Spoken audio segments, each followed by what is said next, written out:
चांद पर खरगोश जातक कथा। गंगा के किनारे एक वन में एक खरगोश रहता था। उसके 3 मित्र थे, बंदर, सियार और ऊदबिलाव।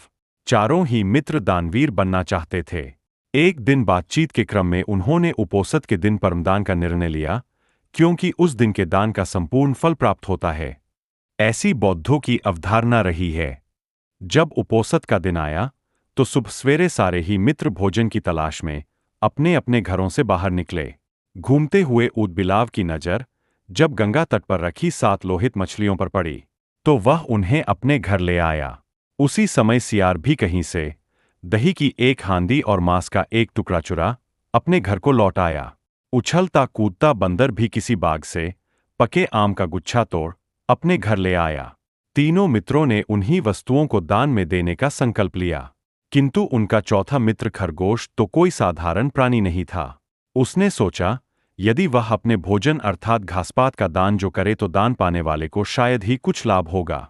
अतः उसने उपोषद के अवसर पर याचक को परम संतुष्ट करने के उद्देश्य से स्वयं को ही दान में देने का निर्णय लिया। उसके स्वयं के त्याग का निर्णय संपूर्ण ब्रह्मांड को दोलायमान करने लगा और शक के आसन को भी तप्त करने लगा। वैदिक परंपरा में शक को शक्र या इंद्र कहते हैं।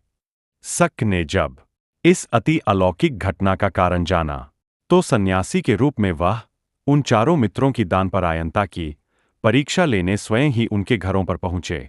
ऊदबिलाव, सियार और बंदर ने शक को अपने अपने घरों से क्रमशः मछलियां, मांस और दही एवं पके आम के गुच्छे दान में देना चाहा, किंतु शक ने उनके द्वारा दी गई दान को वस्तुओं को ग्रहण नहीं किया। फिर वह खरगोश के पास पहुंचे और दान की याचना की। खरगोश ने दान के उपयुक्त अवसर को जान याचक को अपने संपूर्ण शरीर के मांस को अंगीठी में सेंक कर देने का प्रस्ताव रखा। जब अंगीठी जलाई गई तो उसने 3 बार अपने रोमों को झटका ताकि उसके रोमों में बसे छोटे जीव आग में न जल जाए। फिर वह बड़ी शालीनता के साथ जलती आग में कूद पड़ा। शक उसकी दानवीरता पर स्तब्ध हो उठे। चिरकाल तक उसने ऐसी दानवीरता न देखी थी और नहीं सुनी थी, परंतु आश्चर्य की बात थी कि आग ने खरगोश को नहीं जलाया, क्योंकि वह आग जादुई थी। शक के द्वारा किए गए परीक्षण का एक मायाजाल था।